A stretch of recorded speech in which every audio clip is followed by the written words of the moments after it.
وقضى ربك ألا تعبدوا إلا إياه وبالوالدين إحسانا তোমার রব ফয়সালা করে দিয়েছেন তোমরা আল্লাহ ছাড়া কারো ইবাদত করবা না, পিতামাতার সেবা করবা, তাদের নাফরমানি করবা না। ইম্মা ইয়াবলুগান্না ইনদাকাল কিবারা আহাদুহুমা আও কিলাহুমা, তোমার মা বাবার দুইজনের একজন অথবা দুইজন যদি তোমার কাছে বার্ধক্যে উপনীত হয়ে যায়, বুড়া বুড়ি হয়ে যায়, বৃদ্ধ বৃদ্ধা হয়ে যায়, ফালা তাকুল্লাহুমা উফিন, উফ শব্দটা কখনো বলবা না। একটু আগে না বললাম আমরা, হ্যাঁ কি বলবা না? ফালা তাকুল্লাহুমা উফিন, উফ শব্দটা কখনো বলবা না। শোন আমার সাথে একটু বলেন, বলেন উফ শব্দের ব্যাখ্যা বলেন। অর্থাৎ কখনো মা বাবার সামনে বিরক্তি প্রকাশ করব না, বিরক্তি সূচক শব্দ মুখে উচ্চারণ করব না, বিরক্ত হব না, আর বিরক্তি সূচক কোনো শব্দ মুখে আনব না। মা বাবা যখন বৃদ্ধ বৃদ্ধা হয়ে যায় তখন এমন হইতে পারে এক কথা তারা বারবার বলে, বৃদ্ধ বৃদ্ধা হয়ে যাওয়ার পর এক কথা বারবার বলবে, বারবার বললেও আপনি বিরক্ত হবেন না, বিরক্তি সূচক কোনো শব্দ মুখে আনবেন না। দেখবেন 100টা কথা বলবে, এর মধ্যে এমন হইতে পারে যে কয়েকটা কথা আসলে সঠিক না, আপনি খালি বলবেন হ্যাঁ জি আব্বা, আব্বা জি ঠিক আছে, আম্মা জি ঠিক আছে, হাসি মুখে বলবেন ঠিক আছে, আসলে কিন্তু কয়েকটা ঠিক নাই, কিন্তু এরপরে বলবেন কি হাসি মুখে জি ঠিক আছে। কেন? মুফাসসিরিনে কেরাম লেখেন, তুমি যখন ছোট ছিলা তুমি 100টা আবদার করছো, এর মধ্যে অনেকগুলাই তোমার ঠিক ছিল না, তোমার মা বাবা একবারও বিরক্ত হয় নাই, তারা এখন বৃদ্ধ বৃদ্ধা হয়ে গেছে, এখন শিশুর মতো হয়ে গেছে, তারা যা বলবে বিরক্ত হবা না, খালি শুনে রাখবো। এই জন্য ফালা তাকুল্লাহুমা উফিন, উফ শব্দটা বলবা না। ব্যাখ্যা, বিরক্ত হবা না, বিরক্তি সূচক কোনো শব্দ মুখে আনবা না। ওয়ালা তানহারহুমা, তাদেরকে ধমক দিবা না। মা বাবার কোনো কথা শুনে কখনো রাগ হবেন না, রাগান্বিত চেহারা কখনো রাখবেন না। মা বাবার কথা শোনার পর আপনার রাগ আসলেও এটা কখনো মুখে আনবেন না, হাসি মুখে কথাগুলা গ্রহণ করবেন, ভিতরে রাখবেন, রাগ ওখানে রাখবেন, মুখে আইনেন না। আবু দাউদের 1536 নম্বর হাদিস, মা বাবার দোয়া কবুল হয়ে যায়, আবার বদদোয়াও কবুল হয়ে যায়। ক্বালা রাসূলুল্লাহ সাল্লাল্লাহু আলাইহি ওয়াসাল্লাম সালাসু দাওয়াতিন মুস্তাজাবাত, 3টা দোয়া কবুল হয়ে যায়। 1 নাম্বার দাওয়াতুল ওয়ালিদ, মা বাবার দোয়া কবুল হয়ে যায়। 2 নাম্বার দাওয়াতুল মুসাফির, মুসাফিরের দোয়া কবুল হয়ে যায়। 3 নাম্বার দাওয়াতুল মাজলুম, মাজলুমের দোয়া কবুল হয়ে যায়। নবী বলেন লা শাক্কা ফীহিন্না, এতে কোনো সন্দেহ নাই। এই জন্য হাদিসের ব্যাখ্যায় মুহাদ্দিসিনে কেরাম বলেন, তোমার মা বাবার দোয়া যেমন কবুল হয়ে যায়, সাবধান এমন কোনো আচরণ করবা না যেন তার দোয়ার পরিবর্তে যদি বদদোয়া বের হয়ে যায় সেটাও কবুল হয়ে যাবে, নাউজুবিল্লাহ। জন্য বদদোয়া করবেন না। কিছু ছেলে আছে মা বাবারে অভিশাপ দিয়ে দেয়, নাউজুবিল্লাহ বলেন। হুজুর আর বললেন না, কেন? আর আব্বার জ্বালায় টিকতে পারতাছি না, নাউজুবিল্লাহ, এরকম কথা ইমাম সাহেবের কাছে গিয়া অভিযোগ করে, আর কি দুঃখ কয়। ইমাম সাহেবের কাছে গিয়ে বলে, হুজুর কি আব্বাই কাজটা ঠিক করছে, আপনি বলেন তো। এইভাবে বলতে পারবেন না, আপনার আব্বা তো, কারণ উনি, ওনার কারণে আপনি দুনিয়াতে যে হুজুরে যে কথাটা বলতেছেন, এই কথাটা বলার যোগ্যতা অর্জন করছেন ওনার কারণেই। মানে আপনি যে হুজুরের কাছে আপনার আব্বার নামে নালিশ দিতে গেলেন, তো আপনার আব্বার কারণেই কিন্তু আপনি আজকে নালিশ দেওয়ার যোগ্যতাটা অর্জন করছেন ওনার কারণে। আপনি কার নামে নালিশ করতেছেন? আমি তো বললামই, ওনার সব কাজ যে সঠিক হবে এমন না। হ্যাঁ, সুন্দরভাবে গিয়ে ইমাম সাহেব বা আলেমদের পরামর্শ করেন, হুজুর এরকম এরকম বলতেছে, আসলে কি এটা করবো বা করবো না, ওলামায়ে কেরাম পরামর্শ দিয়ে দিবে। কিন্তু ওই যে বিরক্ত হওয়া যাবে না, ধমক দেওয়া যাবে না, অভিশাপ মুখে আনা যাবে না। মা বাবারে যদি কেউ অভিশাপ দেয় কোনো সন্তান, সাথে সাথে আল্লাহ তাকে অভিশাপ দেয়। আবার বলছি আমি, কোন সন্তান যদি মা বাবাকে অভিশাপ দেয়, সাথে সাথে আল্লাহ তাকে অভিশাপ দেয়। সহিহ মুসলিমের হাদিস, 5018 নম্বর হাদিস। এটা হলো আপনাদের মোবাইলের উস্তাদ অনুযায়ী, আর মাদ্রাসার পাঠ্যপুস্তক অনুসারে 1978 নম্বর হাদিস। মানে মোবাইলে অনেকে হাদিস দেখে, ওইটা ঠিক আছে, ওই অনুযায়ী এই হাদিসের মধ্যে আছে, ক্বালা রাসূলুল্লাহ সাল্লাল্লাহু আলাইহি ওয়াসাল্লাম লাআনাল্লাহু মান লাআনা ওয়ালিদা, আল্লাহ নবী বলেন, কোন ব্যক্তি যদি তার মা বাবাকে অভিশাপ দেয়, আল্লাহ তাআলা তাকে অভিশাপ দেয়। ওয়ালা'আনাল্লাহু মান যাবাহা লিগাইরিল্লাহ, কোন ব্যক্তি যদি আল্লাহ ছাড়া অন্য কারো নামে পশু জবাই করে আল্লাহ তাআলা তাকে অভিশাপ দেয়। ওয়ালা'আনাল্লাহু মান আওয়া মুহদিসা, কোন ব্যক্তি যদি কোন বেদাতীকে আশ্রয় দেয় আল্লাহ তাকে অভিশাপ দেয়। বেদাতি বলতে একজন বেদাতি, তারে আপনি জায়গা দিয়ে দিলেন, আপনার ক্ষেত দিয়ে দিলেন, জমি দিয়ে দিলেন, এই জায়গায় আপনি একটা আস্তানা বানান, আপনি মারা যাওয়ার পর আপনার একটা মাজার বানাবো আমরা, বানানোর পরের পর যা করার করবো, আগে আপনি কোনো মতে মইরা লন, এরকম নিয়তে একটা জায়গা দিয়ে দিছেন। আমি কিন্তু বলছি না কেউ দিছেন, মনে করেন দিয়ে দিছেন আর কি। প্রথমে আপনি বেদাত সাপ্লাই দিবেন, সাপ্লাই দেওয়ার পর আপনি যখন মরবেন, মরার পর বাস আপনি জীবিত থাকতে আমাদেরকে দিয়ে ব্যবসা করছেন, আপনি মরার পরে আপনারই দিয়ে আমরা ব্যবসা করবো। আপনি আগে কোনো মতে মরেন, মরার পর তখন আপনার নাম আমরা এক একটা দিব আর কি, এই শাহ, অমুক শাহ, তমুক শাহ, যেটা পারি শাহ হইলেই হলো, বাস আগে যা মন চা লাগান। তো আপনি এরকম দিয়ে দিলেন একটা নাম, দিয়ে দেওয়ার পরে আপনি কাজ চালাইতেছেন, তাহলে যা যিনি ছিল তিনিও বেদাতগিরি করছে, আবার আপনিও বেদাতগিরি শুরু করছেন, এই উভয়ের উপর আল্লাহর অভিশাপ।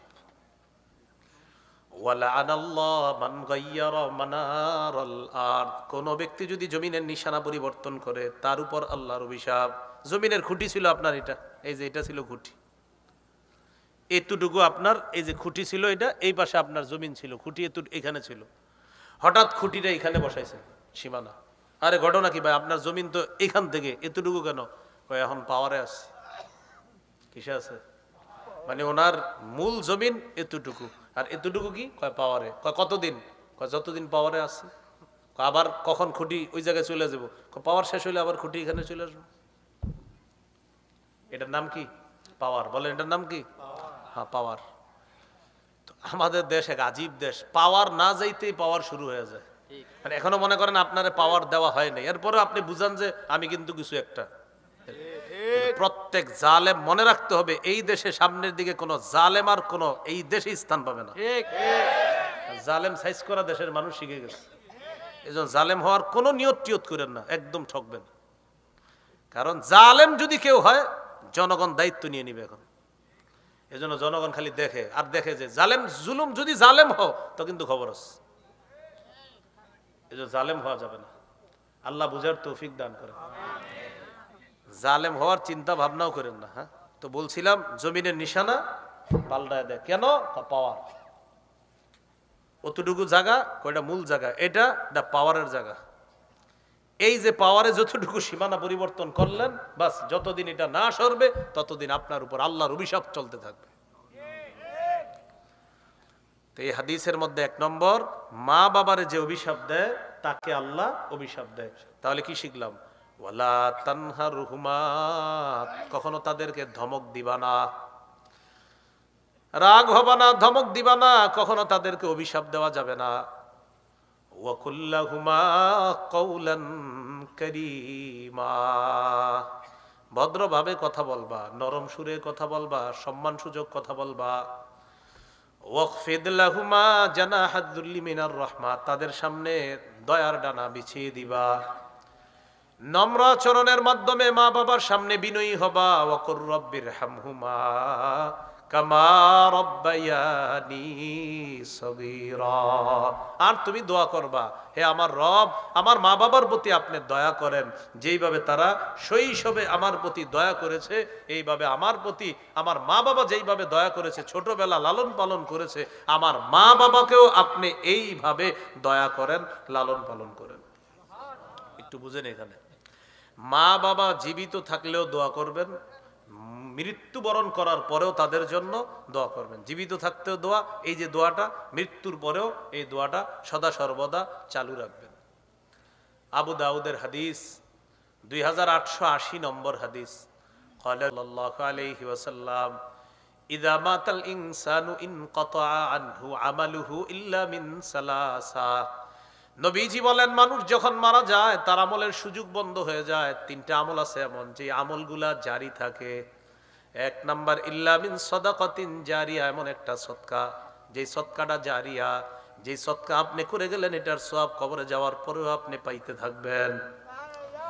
2 নাম্বার আও ইলমিন ইউনতাফাউ বিহি, এমন ইলম যে ইলমের মাধ্যমে মানুষ উপকৃত হয়। শাইখুল হাদিস আল্লামা আজিজুল হক রাহমাতুল্লাহি আলাইহি তার হাজার হাজার ছাত্র, শুধু শাইখুল হাদিস আছে হাজার হাজার, মানে যারা বর্তমানে শাইখুল হাদিস, এমন হাজার হাজার শাইখুল হাদিস। আল্লামা আজিজুল হক রহমতুল্লাহ আলাই শাইখুল হাদিস সাহেবের ছাত্র। আর মুহাদ্দিস তো আছে, মুফতি তো আছে, আমি শুধু শাইখুল হাদিস বললাম, হাজার হাজার। আবার মুফতি আছে, আবার মুহাদ্দিস আছে, আবার আপনার অন্যান্য জামাতেও পড়ায় তারা আছে। তো হুজুরের শুধু শাইখুল হাদিস ছাত্র আছে হাজার হাজার।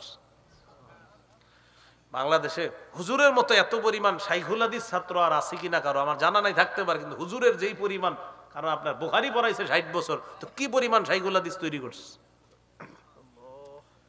আও ইলমিন ইউনতাফাউ বিহি, এমন এলেম যে এলেমের মাধ্যমে অন্যরা উপকৃত হয়। তো হুজুরে যে শাইখুল হাদিস ছাত্রগুলা রেখে গেছে, তাদের এলেমের মাধ্যমে হাজার হাজার ছাত্র উপকৃত হচ্ছে। এই এলেমের সওয়াব আল্লাহ তাআলা ওই শাইখুল হাদিস সাহেবের কবরে পৌঁছায় দেন। 3 নাম্বার, আওয়ালাদিন সালিহিন ইয়াদউ লা, এমন একজন সন্তান, নেককার সন্তান, যেই সন্তান বাবার জন্য দোয়া করে আর বলে রব্বির হামহুমা কামা রব্বায়ানি সগীরা। নেককার সন্তান মা বাবার জন্য দোয়া করে। মুসনাদে আহমদ হাদিসের কিতাব 10,618 নম্বর হাদিসের বর্ণনা। ক্বালা রাসূলুল্লাহ সাল্লাল্লাহু আলাইহি ওয়াসাল্লাম, নবীজি বলেন, ইন্নাল্লাহা লা ইয়ারফাউদ দারাজাতা লিল আবদিস সালিহি ফিল জান্নাহ ফায়াকুলু ইয়া রাব্বি আন্না লি হাযিহি ফায়াকুলু বিইস্তিগফারি ওয়ালাদিকা লাকা। আল্লাহ তাআলা জান্নাতের মধ্যে নেককার বান্দার মর্যাদা বাড়ায়া দেয়। আল্লাহ তাআলা জান্নাতের মধ্যে নেককার বান্দার মর্যাদা বাড়ায়া দেয়। জান্নাতে আছে এটা একটা মর্যাদা, আর তার মর্যাদা আল্লাহ আরো বাড়ায়া দেয়। এখন শুনেন, আপনি মর্যাদায় ছিলেন, কিন্তু আপনার মর্যাদা বাড়লে আপনি টেনশনে পড়বেন। ঘটনা কি, আমি এত ভালো অবস্থানে আছি কেন? কেন? আপনার প্রমোশন হয়েছে, আপনি বেতন বাড়ছে, তো এটা যদি হঠাৎ বাড়ে আপনি কি ঘটনা, বাড়াইলো কেন? তখন কিন্তু একটা কারণ জানতে চায় সবাই। জান্নাতে জান্নাতির মর্যাদা বাড়লে ওই জান্নাতি আল্লাহকে জিজ্ঞাসা করবে, আল্লাহ আমার মর্যাদাটা কেন বাড়লো? আমার তো এমন কিছু আর নাই যে মর্যাদা বাড়তে পারে।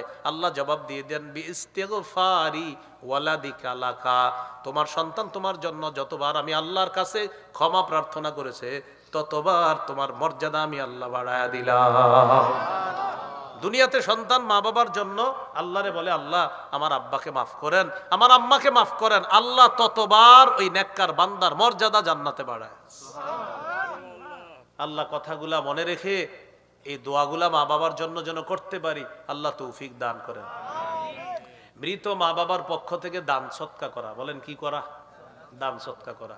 সহিহ বুখারীর বর্ণনা, 1388 নম্বর হাদিসের বর্ণনা। এই হাদিসের মধ্যে আছে, عن عائشة الصديقة رضي الله تعالى عنها قالت قال رجل يا رسول الله إن أمي اقتتلت نفسها يا رسول الله আমার আম্মা হঠাৎ মারা গেছে, আমার আম্মা মারা গিয়েছে, আমার বিশ্বাস লাউ তাকাল্লামাত লা তাসাদ্দাকাত, আম্মা যদি জীবিত থাকতো, কথা বলতে পারতেন, তো আম্মা কিছু দান সদকা করতো বলে আমার মনে হয়।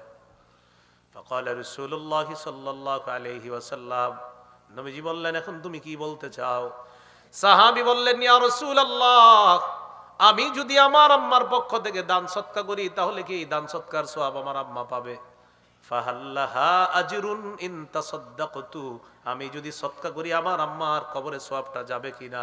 নবীজি বললেন, অবশ্যই, তুমি তোমার মায়ের পক্ষ থেকে যদি সদকা করো, এই সদকার সওয়াব আল্লাহ তাআলা তার কবরে পৌঁছায়া দিবেন। বুখারীর বর্ণনা, 1388 নম্বর হাদিস। তাহলে কি শিখলাম? মা বাবার ধমক দেওয়া যাবে না, মা বাবাকে উফ শব্দ বলা যাবে না, মা বাবার জন্য দোয়া করা, জীবিত থাকলেও দোয়া করা, মৃত থাকলেও দোয়া করা, তাদের সামনে না হাঁটা, দিনের বেলা তাদের পিছনে হাঁটা, রাতের বেলা অন্ধকার রাত্রিতে তাদের সামনে হাঁটা, কোনো ধরনের বিপদ যেন আমার বাবার সামনে না আসে এরকম হাঁটা, আর চেষ্টা করা যে আমার বাবা নিচে বসা থাকবে আমি উপরে বসবো, এমনটা যেন সাধারণত না হয়। আল্লাহ কথাগুলা মনে রাখার তৌফিক দান করেন। এরপরেও মনের মধ্যে ওই যে বললাম অনেক সময় রাগ আসবে, কিন্তু প্রকাশ করবেন না। এই মনের রাগটা দেখে কে? আর বলেন, কে দেখছে? কিন্তু আপনার মনে অনেক সময় একটু হয়ে যেতে পারে, থুর এমন করলো, এটা মানে মুখে বলেন নাই, মনে আসছে। মনে আসার পরে যদি আপনার মনে মহব্বত আছে, মানে আপনি আপনার আব্বা আম্মাকে অনেক ভালোবাসেন, মহব্বত করেন, এটা আল্লাহ জানে, তো এরপরে মনের মধ্যে একটু সমস্যা হইতে পারে। আল্লাহ বলেন, রব্বুকুম আ'লামু বিমা ফি নুফুসিকুম, তোমাদের মনে কি আছে এটা তোমাদের রব জানেন। ইন তাকুনু সলিহিনা, মনের মধ্যে যদি কোনো উল্টাপাল্টা হয়েও যায়, যদি তোমরা নেককার হও, ফাইন্নাহু কানা লিল আওয়াবিনা গফুরা, যদি তোমরা নেককার হও আর বারবার আল্লাহর দিকে ফিরে আসো, আল্লাহ আমার তো মনে আব্বার প্রতি একটু খারাপ ধারণা, মনে আব্বার প্রতি একটু রাগের ব্যাপার চলে আসছিল, আম্মার প্রতি একটু রাগ চলে আসছিল, কিন্তু মুখে বলেন নাই। আল্লাহ বলে আমি তো জানি তোমার মনের খবরটা, কিন্তু তুমি যে আমার দিকে বারবার ফিরে আসো বান্দা, আমি তোমার জন্য ক্ষমাশীল, আমি তোমার জন্য ক্ষমাশীল। বারবার যে আল্লাহর দিকে ফিরে আসে, ফাইন্নাহু কানা, আল্লাহ তাআলা লিল আওয়াবিনা, অনুগত বান্দার জন্য, গফুরা, ক্ষমাশীল। এই হলো 5টা উপদেশের 2 নম্বর উপদেশ। মনে আসেনি? সূরা আনামের 151 নম্বর আয়াতে 5টা কথার দ্বিতীয় কথা, পিতা মাতার আনুগত্য করবা, সেবা করবা, নাফরমানি করবা না। 3 নম্বর, ওয়ালা তাকতুলু আওলাদাকুম মিন ইমলাক নাহনু নারযুকুকুম ওয়া ইয়্যাহুম, তোমরা তোমাদের সন্তানদেরকে দারিদ্রতার ভয়ে হত্যা করবা না। এক সন্তান নেওয়ার পর 5 বছর, 7 বছর, 10 বছর আর সন্তান হয় না। কেন হয় না? কই কে খাওয়াবে? কেন হয় না? উত্তর কি? একটা হইলো হয় না সন্তান, আরেকটা হলো কেন হয় না? কই কে খাওয়াবে? আল্লাহ বলেন নাহনু নারযুকুকুম ওয়া ইয়্যাহুম, ও অভিভাবক আমি তোমাদেরকে রিজিক দেই, আর যেই সন্তান আসবে তাদেরকেও আমি আল্লাহ রিজিক দেই। বলেন অভিভাবকরে রিজিক দেয় কে? সন্তান যারা তাদেরকে রিজিক দিবে কে? নাহনু নারযুকুকুম, তোমাদেরকে আমি রিজিক দেই, ওয়া ইয়্যাহুম, তাদেরকেও আমি রিজিক দেই। সহিহ বুখারীর বর্ণনা, 6861 নম্বর হাদিসের বর্ণনা। এই হাদিসের মধ্যে আছে عن عبد الله بن مسعود رضي الله تعالى عنه قال قال رجل يا رسول الله أي الذنب أكبر عند الله, ইয়া রাসূলুল্লাহ আপনার কাছে জানতে চাই আল্লাহর কাছে সবচেয়ে বড় পাপ কোনটি? এই হাদিসের মধ্যে 3টা পাপের কথা আল্লাহ নবী বলবেন। বলেন কয়টা? নবীজি বললেন 1 নাম্বার, আনতাদউ লিল্লাহি নিদ্দান ওয়া হুয়া খালাকাকা, আল্লাহ তাআলা তোমাকে সৃষ্টি করেছেন, ওই আল্লাহর সাথে কোন সমকক্ষ নির্ধারণ করা সবচেয়ে বড় পাপ। ক্বালা সুম্মা আইয়ুন ইয়া রাসূলুল্লাহ, হুজুর এরপর সবচেয়ে বড় পাপ কোনটি? আল্লাহ নবী বললেন আনতাকতুলা ওয়ালাদাকা মাখাফাতা আইয়াতআমা মাআক, তুমি তোমার সন্তান হত্যা করা, এই ভয়ে তোমার সন্তান তোমার খাদ্যে অংশগ্রহণ করবে, এই ভয়ে সন্তান হত্যা করা। তুমি তোমার সন্তানকে এই ভয়ে হত্যা করা যে তোমার সন্তান তোমার খাদ্যে অংশগ্রহণ করবে। ক্বালা সুম্মা আইয়ুন ইয়া রাসূলুল্লাহ, হুজুর এরপর সবচেয়ে বড় পাপ কোনটা? আল্লাহ নবী জবাব দিলেন আনতুজানি বিহালিলাতি জারিকা, তুমি তোমার প্রতিবেশীর স্ত্রীর সাথে ব্যভিচার করা। এই 3টা বড় পাপের কথা বললেন। এর মধ্যে একটা পাপ হলো তুমি তোমার সন্তানকে এই ভয়ে হত্যা করা যে এরে কে খাওয়াবে। আকীদা স্বচ্ছ করেন, বলেন অভিভাবক বাপ মা তাদেরকে রিজিক দেয় কে? আল্লাহ। তাদের সন্তান যারা আসবে তাদের রিজিকটাও দিয়ে পাঠাবেন কে? আল্লাহ। এই জন্য আকীদা স্বচ্ছ রাখা। 3 নাম্বার আল্লাহর উপদেশ হলো সন্তানদেরকে দারিদ্রতার ভয়ে হত্যা করবা না। 4 নাম্বার, ওয়ালা তাকরাবুল ফাওয়াহিশা মা যাহারা মিনহা ওয়া মা বাতান, প্রকাশ্য অশ্লীলতার কাছে যেও না, গোপন অশ্লীলতার কাছেও যেও না, প্রকাশ্য পাপের কাছে যেও না, গোপন পাপের কাছে যেও না। চা দোকানের সামনে টেলিভিশন চলতেছে, এখন তো টেলিভিশন ছাড়া চা দোকান চলে না, না হবে না।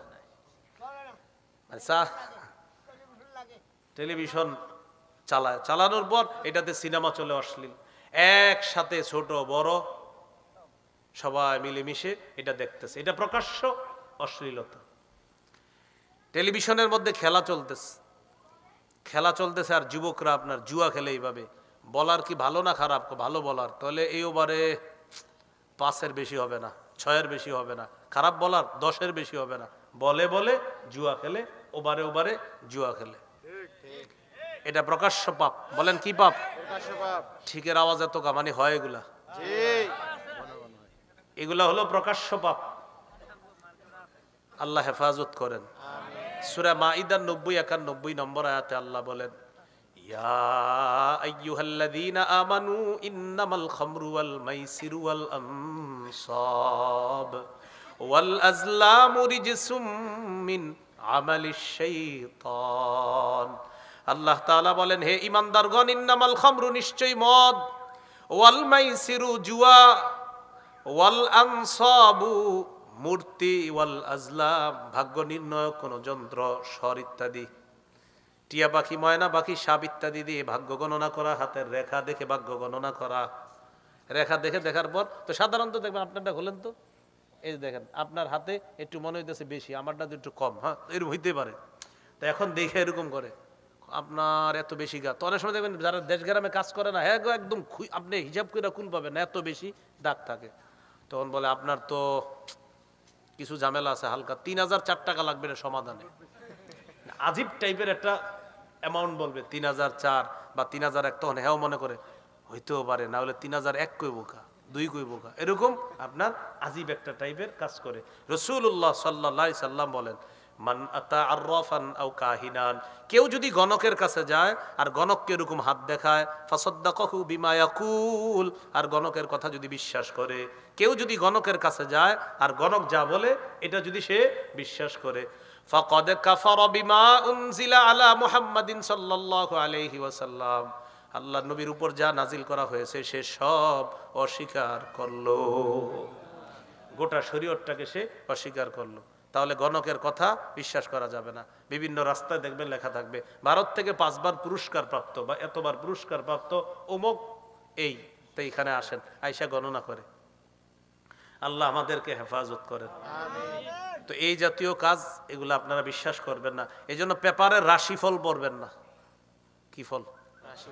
হ্যাঁ পেপারে দেয়, এটা পড়বেন। এটা আবার কি? আপনার জন্ম মঙ্গলবারে, সোমবারে। তো দেখবেন যেগুলা কয় এটি সাধারণত মানুষের, যেমন আমি আপনার যদি বলি আর কি, এরকম আপনার মনে হয় কিছু খারাপ বন্ধু আছে, কিছু ভালো বন্ধু আছে। আচ্ছা খারাপ বন্ধু ভালো বন্ধু কার নাই বলেন? হ্যাঁ তো এটা বলি আর কি, আপনার মনে হয় খারাপ কিছু বন্ধুও আছে। হ্যাঁ ঠিকই কইছেন, আমার 2-3টা খারাপ বন্ধু। আরে খারাপ ভালো তো সব এলাকায় আছে। আপনার চলাচল যাদের সাথে করেন মনে হয় কিছু উগ্র টাইপের লোক আছে। আচ্ছা উগ্র ছেলে মেয়ে নাই কোন এলাকায়? মানে এটা বলার পর ওই ব্যক্তি ঠিকই তো, উনি কেমনে বললো, কেমনে বললো না, এগুলো আপনি হুদাই মানে ফাও কথা। তাহলে মদ, জুয়া, মূর্তি, ভাগ্য নির্ণয়ক ইত্যাদি আল্লাহ বললেন এগুলা নাপাক। বলেন এগুলা কি? নাপাক। ফাজতানি মিন আমালিশ শাইতান, এগুলা শয়তানের কাজ। ফাজতানিবুহু, এগুলা থেকে তোমরা বেঁচে থাকো। লাআল্লাকুম তুফলিহুন, যাতে তোমরা সফলকাম হয়ে যাও। তাহলে এই আয়াত থেকে জানলাম জুয়া নাপাক, তাহলে জুয়া হারাম, এগুলা ভাই করব না। আল্লাহ আমাদেরকে হেফাজত করেন। তো বলছিলাম প্রকাশ্য পাপ, আরেকটা হলো গোপন পাপ। দরজা বন্ধ, জানালা বন্ধ, মা বাবা মনে করতেছে ছেলে অঙ্ক করতেছে, ইংরেজি করতেছে ঘরের ভিতরে, আর আপনার ওই বড় মোবাইল দিয়ে দিছে। এটা কেন? এটা দিয়ে ওই আপনার অ্যাসাইনমেন্ট জমা দিবে, আর অনেক কিছু ঠিক আছে জমা দেয়, কিন্তু সে যে আর কি কি করে কোনো খোঁজ খবর রাখে না। যাই হোক, আমরা আশাবাদী ভালো কাজই করে, কিন্তু যদি খারাপ কাজ করে এটা গোপন পাপ, এটা গোপন অশ্লীলতা। সহিহ বুখারীর বর্ণনা 6612 নম্বর হাদিসে আল্লাহ রাসূল বলেন, قال رسول الله صلى الله عليه وسلم إن الله كتب على ابن آدم حظه من الزنا أدرك ذلك لا محالة। নিশ্চয় আল্লাহ তাআলা আদম সন্তানের উপর জিনার পরীক্ষা অবধারিত করে দিয়েছেন। এই পরীক্ষায় কেউ পাশ করবে, কেউ ফেল করবে। ফাজিনাল আইনি আন-নাজরু, চোখের জিনা হলো দেখা। ওয়াজিনাল লিসান আল মানতিক, মুখের জিনা হলো কথা বলা। চোখের জিনা দেখা, মুখের জিনা হলো কথা বলা। ওয়া নাফসুহু তামান্না ওয়া তাশতাহি, অন্তরের জিনা হলো কল্পনা করা।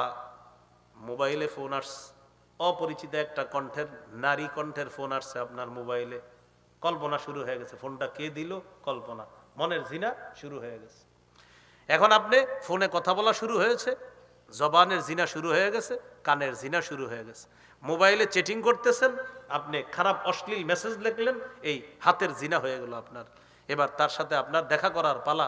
দেখা করতে যাবেন যেদিন, এই পাটা আপনি ফেললেন, পায়ের জিনা শুরু হয়ে গেছে।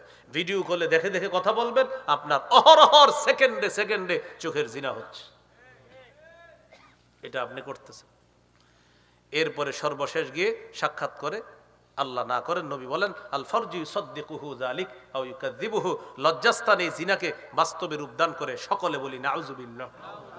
এজন্য আল্লাহ তাআলা সূরা বনী ইসরাঈলের মধ্যে বলেন ওয়ালা তাকরাবুজ জিনা ইন্নাহু কানা ফাহিশা, তোমরা জিনার কাছেও যেও না, জিনা হলো অশ্লীলতা। জিনা করো না এটা বলে না, আল্লাহ বললেন জিনার কাছেও যেও না, জিনা করো না এটা বলে না, বলছে জিনার কাছেও যেও না। এর মানে যা জিনা পর্যন্ত পৌঁছায় দেয় এর কাছেও তোমরা যেও না। কারো যদি মোবাইল চালাইলে এই অবস্থা হয় যে আপনি মোবাইল চালাইলে এটা শুধু আপনার জিনার দিকে নিয়ে যায়, তো আপনি এটা না চালানোই ভালো।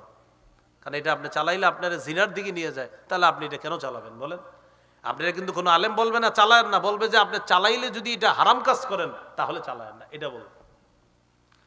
তো এখন জিনার দিকে আপনাকে নিয়ে যায়, বারবার আপনাকে গুনাহ করা এটা, তাহলে ভাই আপনি এই জন্য ওলামায়ে কেরাম পরামর্শ দেয় যে এই ক্ষেত্রে স্মার্টফোনের পরিবর্তে বাটন ফোন এটাই নিরাপদ। স্মার্টফোনের পরিবর্তে বাটন ফোন এটাই, যদি কথা বলাই মাকসাদ হয় তা আপনি বাটন ফোনও হয়। আর স্মার্টফোনে যদি আপনার গুনাহ হয়ে যায়, হারাম কাজ হয়ে যায়, তো ওলামায়ে কেরাম বলে থাকেন তাহলে তুমি স্মার্টফোন চালাবে না। আল্লাহ আমাদেরকে কথাগুলা মনে রাখার তৌফিক দান করেন। আমাদের বর্তমান বাইতুল মোকাররম মসজিদের খতিব সাহেব হযরতেরও পরামর্শ যে আপনি ওই লম্বা লম্বা এটা দিয়ে যদি গুনাহ হয়, নাফরমানি হয়, তাহলে তো আপনি এটা চালাতে পারেন না। আল্লাহ কথাগুলা মনে রাখার তৌফিক দান করেন। তাহলে ভাই কি শিখলাম? জিনা কইরো না বলছে না, জিনার কাছেও যেও না, যা জিনা পর্যন্ত বসে দেয় এটা, তা আল্লাহ বলে এটা অশ্লীলতা, এটা পাপ, এটা নাফরমানি।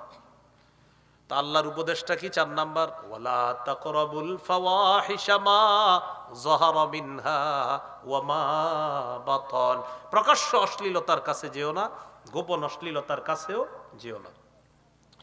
প্রকাশ্য পাপ, গোপন পাপ দুনিয়াতেও আল্লাহর লানত টেনে আনে, বলি নাউযুবিল্লাহ। যেমন চুরি করা, এটা একটা অপরাধ। কি করা? চুরি করা। সহিহ বুখারীর বর্ণনা 6783 নম্বর হাদিস।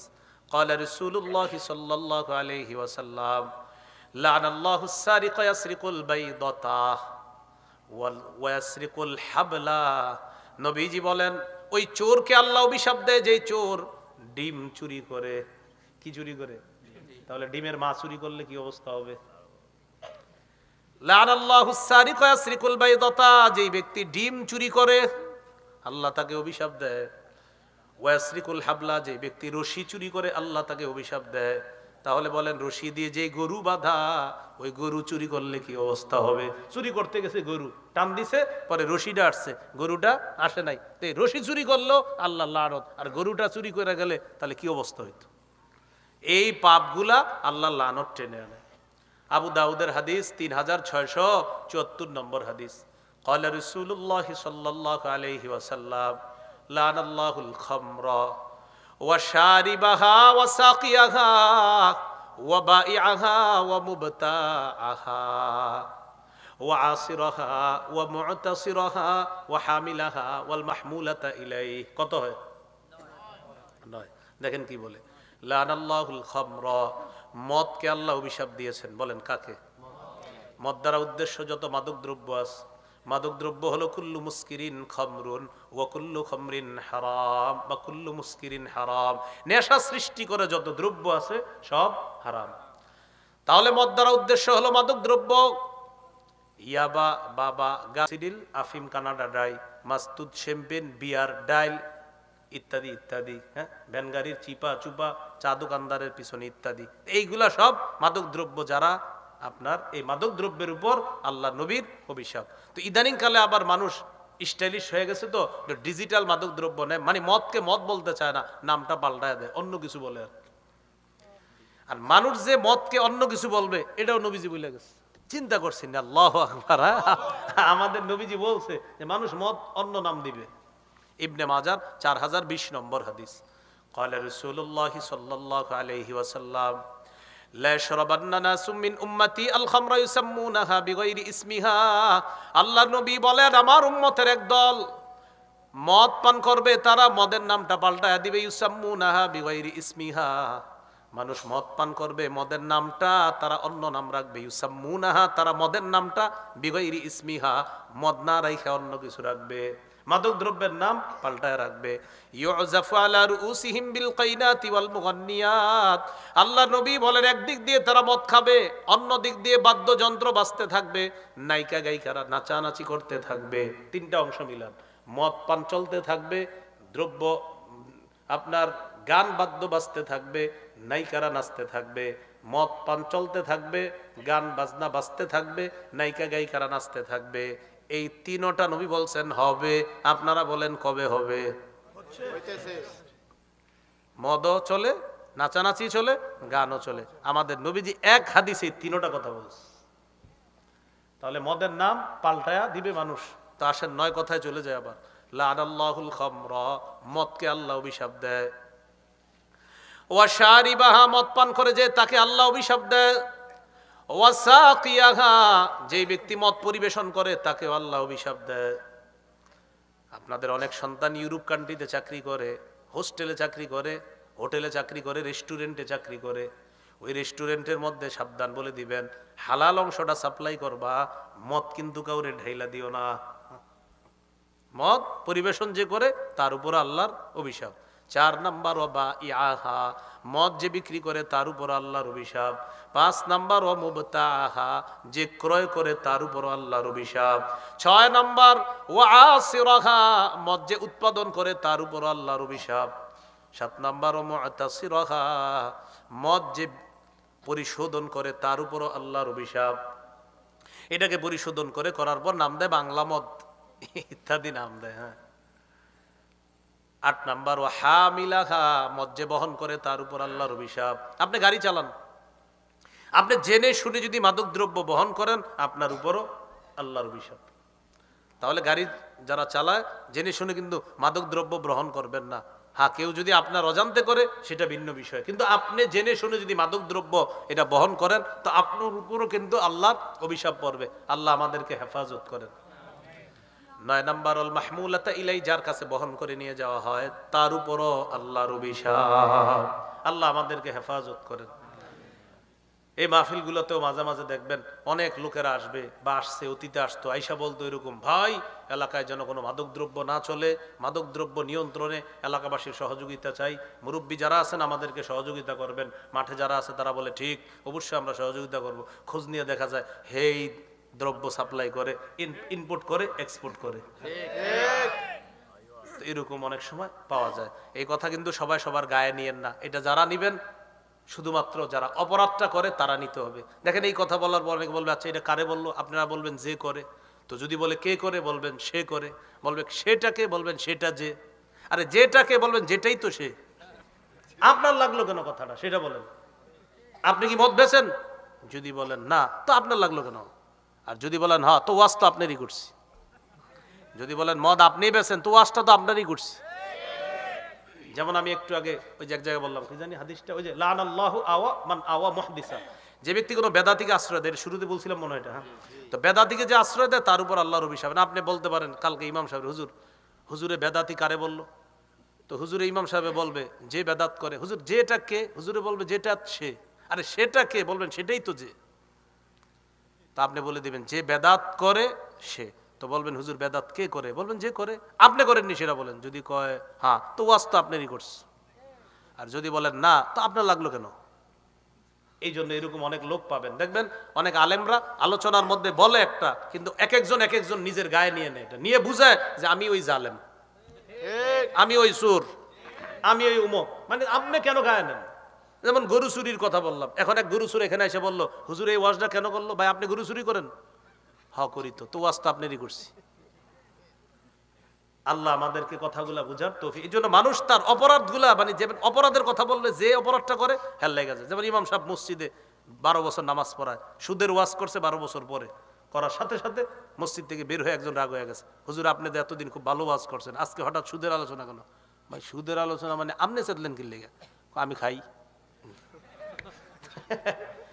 এই হলো অবস্থা আপনার।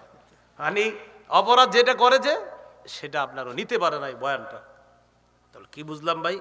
আমাদের আলোচনায় অপরাধের অংশগুলা তারাই নিতে হবে যারা অপরাধটা করে, এবং আমরা বলবো আপনি অপরাধটা ছেড়ে দেন, অপরাধ থেকে আপনি ফিরে আসেন, তওবা করেন, খাঁটি মানুষ হয়ে যান, ভালো মানুষ হয়ে যান। আল্লাহ কথাগুলা বুঝার তৌফিক দান করেন।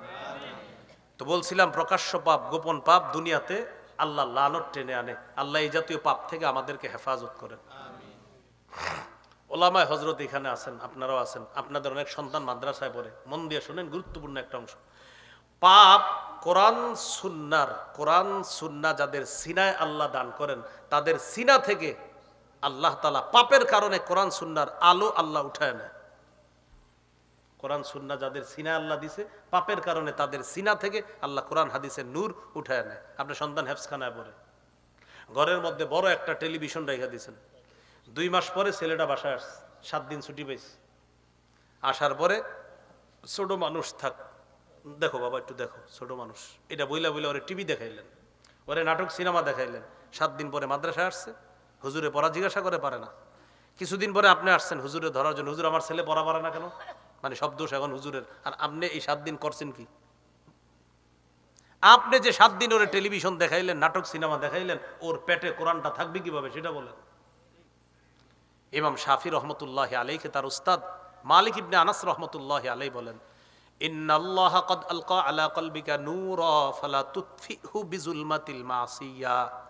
ও শাফি, আল্লাহ তোমার অন্তরে কোরআনের নূর দান করেছেন, হাদিসের নূর দান করেছেন, সাবধান গুনাহের অন্ধকার দিয়ে এটাকে নিবায়া দিবা না। গুনাহের অন্ধকার দিয়ে এই কোরআন হাদিসের নূর তুমি নিবায়া দিবা না। আব্দুল্লাহ ইবনে মাসউদ রাদিয়াল্লাহু তাআলা আনহু বলেন, ইন্নী লা আহসিবু আন্না রাজুলা ইয়ানসাল ইলমা ক্বাদ আলিমাহু বিয-যামবি ক্বাদ আলিমাহু বিয-যামবি ইয়ামালুহু। মানুষ পাপের কারণে তার জানা বিদ্যা ভুলে যায়। মানুষ পাপের কারণে তার জানা বিদ্যা সে ভুলে যায়, পাপের কারণে। ইমাম শাফি রহমতুল্লাহ আলাইহির উস্তাদের নাম ওয়াকি ইবনুল জাররাহ। তার ব্যাপারে আলী ইবনুল খসরম বলেন, মা রাআইতু বিয়াদিহি কিতাবান কত্তু ইন্নামা হুয়া ইয়াহফাজ। আমি ওয়াকি রহমতুল্লাহ আলাইহিকে কখনো লিখতে দেখি নাই, তিনি যা শুনতেন সব মুখস্থ করে ফেলতেন। আমি তাকে জিজ্ঞাসা করলাম, ফাসআলতুহু আন দাওয়াইল হিফজি, মুখস্থের রহস্য কি, আপনার এই মুখস্থের রহস্য কি, এটা জিজ্ঞাসা করলাম। তখন তিনি বললেন, তারকুল মাআসি, গুনাহ ছেড়ে দেওয়া আমার মুখস্থের রহস্য। আমি যত গুনাহ ছেড়ে দেই তত আমার মেধা বেড়ে যায়, আর মেধা যত বাড়ে আল্লাহর কোরআন হাদিসের এই নূর আমার মধ্যে তত বসে যায়। সুবহানাল্লাহ। উনি এত পরিমাণ গুনাহ ত্যাগ করতেন যে ওনার লেখার প্রয়োজন হতো না, যা শুনতো সব মুখস্থ করে ফেলতেন। ইমাম আবু হানিফা রহমতুল্লাহ আলাইহি, হানাফি মাযহাবের ইমাম, তিনি বলেন, কানাল ইমাম আবু হানিফা ইজা আশকালাত আলাইহি মাসআলা, মাঝে মাঝে কোনো মাসালায় ওনার যদি খটকা লাগতো ইমাম আবু হানিফার, ক্বাল আলী আসহাবিহি, ছাত্রদেরকে বলতেন, আহাদা ইল্লা লিযামবিন ক্বাদ আহদাসতুহু, এই শোনো, আমার মনে হয় কোনো গুনাহ হয়ে গেছে, গুনাহের কারণে মনে হয় মাসালা আমার সমাধান হচ্ছে না। লাখ লাখ মাসালা যিনি সমাধান দিলেন পৃথিবীতে, তিনি বলতেছেন একটা মাসালা খটকা লাগলে বলেন, আমার মনে হয় কোনো গুনাহ হয়ে গেছে, এই কারণে এই মাসালা সমাধান হচ্ছে না। একটু পরে তিনি ওয়াকানা ইস্তাগফিরু, আস্তাগফিরুল্লাহ পড়তেন, ওয়া রুবামা কামা সাল্লাহ, অথবা নামাজের মধ্যে দাঁড়িয়ে যেতেন, ফাতানকাশিফা লাহুল মাসআলা, তার মাসালা সমাধান হয়ে যেত। মাসালা সমাধান হওয়ার পর ইমাম আবু হানিফা বলতেন, রাজাউতু আন্নী তিবা আলাইয়া, শোনো তোমরা, আমি আশাবাদী, একটু আগে আমার মাসালার সমাধান হয় নাই, আস্তাগফিরুল্লাহ পাঠ করলাম, নামাজ পড়লাম, এখন আমার মাসালার সমাধান হয়ে গেছে, এর মানে আমি আশাবাদী, আমি যে ইস্তেগফার পড়ছি আমার ইস্তেগফার আমার রব কবুল করে নিছেন। মাসালা সমাধান হয় নাই, এখন হয়ে গেছে, তার মানে আমার রব আমার ইস্তেগফার গ্রহণ করছে, কবুল করছে, তাই মাসালার সমাধান আমি পেয়ে গেছি। চিন্তা করছিনি তারা মাসালা একটা সমাধান পাওয়া না পাওয়াকে কিসের সাথে ইয়া করে, যে আমার মনে কোনো গুনাহ হয়ে গেল কিনা, মানে ইয়াকিনান যে আমার গুনাহ হবে না, মাসালা সমাধান হবে, গুনাহ হবে তো আমার সমস্যা হবে, কি ইয়াকিন। আল্লাহ আমাদেরকে বুঝার তৌফিক দান করেন। সহিহ বুখারীর 5033 নম্বর হাদিসে আছে, রাসূল সাল্লাল্লাহু আলাইহি সাল্লাম বলেন, তাআহাদুল কুরআন, তোমরা কোরআন চর্চা করো, হাফেজ সাহেবরা কোরআন চর্চা করো। ফাওয়াল্লাযী নাফসি বিয়াদিহি লাহু আশাদ্দু তাফাসসিয়াম মিনাল ইবলি ফি উকলিহা, ওটের গলার রশি খুলে দিলে এই বাঁধনহারা ওট যত দ্রুত পালিয়ে যাবে, এর চাইতে দ্রুত কোরআন চর্চা না করলে সিনা থেকে চলে যাবে। ওটের বাঁধন খুলে দিয়েছেন, ওট চলে গেছে, কোরআন চর্চা না করলে এর চেয়ে আরো দ্রুত কোরআন আপনার সিনা থেকে চলে যাবে। তো যাদের সন্তান হেফজখানায় পড়তেছে, সাবধান, বাড়িতে আসলে ওরে পরিবেশ দেন পড়াশোনার, প্রত্যেক দিন কোরআন নিয়ে বসায় দেন, এই চর্চা করো কোরআন। এখন আপনারা যারা মাঠে আছেন, বাইচা গেছেন, মনে করতেছেন মনে মনে, হুজুর যাক আল্লাহ বাঁচাইছে, হাফেজ হই নেই এরকম, কিন্তু আপনার তো 10টা সূরা মুখস্থ আছে না অনেকের, আরে বলেন না, আসেনি? হঠাৎ 8টা যদি মুখস্থ আর 2টা যদি মুখস্থ না থাকে কেন নাই? জবাব যদি হয় চর্চার অভাবে, তা আল্লাহর সামনে দাঁড়ানোর জন্য তৈরি থাকেন। এখানে অনেকে 10টা সূরার হাফেজ, অনেকে 14টা সূরার হাফেজ, অনেকে আপনারা 20টা সূরার হাফেজ, অনেকে 15টা সূরার হাফেজ, অনেকে সূরা ইয়াসিনের হাফেজ, অনেকে সূরা আর রহমানের হাফেজ। যদি হঠাৎ ভুলে যান, কেন ভুলছেন? জবাব যদি হয় চর্চার অভাবে, এটা পাপ, আল্লাহর কাছে জবাবদিহিতা করতে হবে। নিয়মিত চর্চা করতে হবে। কোরআন আল্লাহ আপনাকে নিয়ামত দিছে, নিয়ামতের শুকরিয়া, এটা নিয়মিত চর্চা করা। মনে থাকবেন ইনশাআল্লাহ। আল্লাহ তৌফিক দান করেন। তো বলছিলাম, দুনিয়াবি পাপের একটা ক্ষতি হলো আল্লাহর কোরআন রসুলের হাদিস যে সিনায় থাকবে সেখানে পাপ থাকতে পারবে না, তাহলে সেখানে কোরআন সুন্নাহ বসবে, পাপের কারণে কোরআন সুন্নাহ উঠে যাবে সেখান থেকে। 5 নাম্বার, আল্লাহ তাআলা সূরা নামের 151 নম্বর আয়াতে 5 নাম্বার উপদেশ, ওয়ালা তাকতুলুন নাফসাল্লাতী হারামাল্লাহু ইল্লা বিল হক, অন্যায় ভাবে কাউকে হত্যা করবা না। পশ্চিমারা মানবাধিকার রক্ষার স্লোগান মানুষের মুখে মুখে উঠায়, মানবাধিকার রক্ষা করতে হবে, আর হেলিকপ্টার থেকে, রকেট থেকে, বিমান থেকে বোমা মেরে ফিলিস্তিনে নিরীহ শিশুদেরকে হত্যা করে, আর এদেরকে সমর্থন জানায় যে পশ্চিমারা একদিক দিয়ে মানবাধিকার লঙ্ঘন করে, আরেক দিক দিয়ে কয় মানবাধিকার রক্ষা করা। এটা চূড়ান্ত ইত্রামি, এটা মুনাফিকি, এটা চূড়ান্ত ডিজিটাল সন্ত্রাসী ছাড়া অন্য কিছু না। শিশু মারে, কয় মানবাধিকার রক্ষা, মানে মানবাধিকার রক্ষা করেন। হেরে গুলি করলাম, আপনারা বললাম মানবাধিকার রক্ষা করেন, এটা কোনো কথা হইল? ওয়ালা তাকতুলুন নাফসাল্লাতী হারামাল্লাহু ইল্লা বিল হক, অন্যায়ভাবে কাউকে হত্যা করবা না। সূরা মাঈদার 32 নম্বর আয়াতে আছে, মান কাতালা নাফসাম বিগাইরি নাফস আও ফাসাদিন ফিল আরদ ফাকান্নামা কাতালান নাসা জামিআ, কেউ যদি অন্যায়ভাবে কোনো মানুষকে হত্যা করলো, সে কেমন যেন সারা পৃথিবীর সমস্ত মানুষকে হত্যা করলো। আল্লাহ আমাদেরকে হেফাজত করেন। আল্লাহ সর্বশেষ বলেন, যালিকুম ওয়াসাকুম বিহি লাআল্লাকুম তাকিলুন, আল্লাহ তোমাদেরকে ওয়াজ করলেন। এই 5টা ওয়াজ সূরা আনামের 151 নম্বর আয়াতে। 1, শিরিক করবা না। 2, পিতা মাতার নাফরমানি করবা না। 3, দারিদ্রতার ভয়ে সন্তান হত্যা করবা না। 4, প্রকাশ্য পাপ, গোপন পাপের কাছেও যাবা না। 5, অন্যায় ভাবে কাউকে হত্যা করবা না। আল্লাহ তোমাদেরকে ওয়াজ করলেন লাআল্লাকুম তাকিলুন, যাতে তোমরা বুঝো, যাতে তোমরা উপলব্ধি করতে পারো। আল্লাহ তাআলা আমাদের সকলকে এই 5টা গুরুত্বপূর্ণ উপদেশ যা আল্লাহ আমাদেরকে দিয়েছেন, এগুলা যেগুলো আল্লাহ বর্জন করতে বলেছেন, বর্জন করে যেন বিপরীত যেই কথাগুলো আছে এগুলা গ্রহণ করতে পারি। শিরিকের বিপরীতে তাওহীদ, মা বাবার নাফরমানির বিপরীতে আনুগত্য করা, সন্তান দারিদ্রতার ভয়ে হত্যার বিপরীতে সন্তান নেওয়া।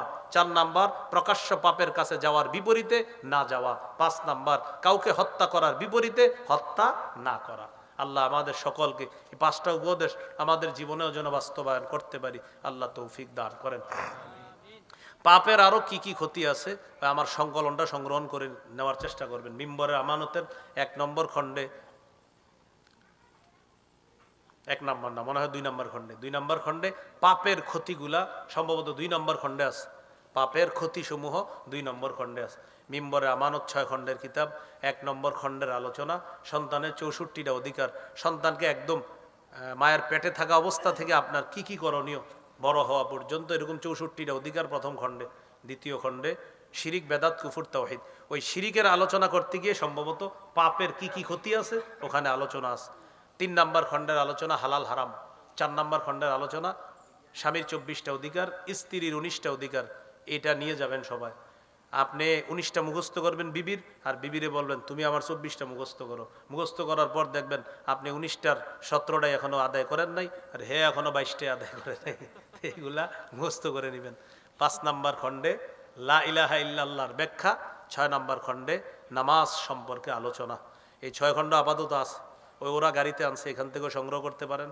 যদি এখান থেকে সংগ্রহ করার এই মুহূর্তে যদি টাকা পয়সা না থাকে, ওই বাংলা বাজার আপনাদের কাছে, অথবা অনলাইনে লিখবেন মিম্বরের আমানত, এটা লিখলে ঠিকানা আসবে, ওখানে ঠিকানা লিখবেন, তাহলে বাংলা বাজার থেকে আপনাদের ঘরে ঘরে এনে ওরা দিয়ে যাবে। কি একটা নিয়ম আছে, ওইভাবে আপনার ঘরে এনে পৌঁছায় দিবে। রমজানের আগে ইনশাল্লাহ 7, 8, 9, 10 আরো 4টা খণ্ড খুব চেষ্টা করতেছি, মানে কাজ শেষ, দোয়া চাই আপনাদের কাছে যেন এই 4 খণ্ড রমজানের আগেই আনতে পারি আপনাদের সামনে। আল্লাহ তৌফিক দান করেন। সুবহানাল্লাহি ওয়া বিহামদি, সুবহানাকাল্লাহুম্মা ওয়া বিহামদিকা, আশহাদু আল্লা ইলাহা ইল্লা আনতা আস্তাগফিরুকা ওয়া আতুবু ইলাইক। আমিন ওয়া আখিরু দাওয়ানা।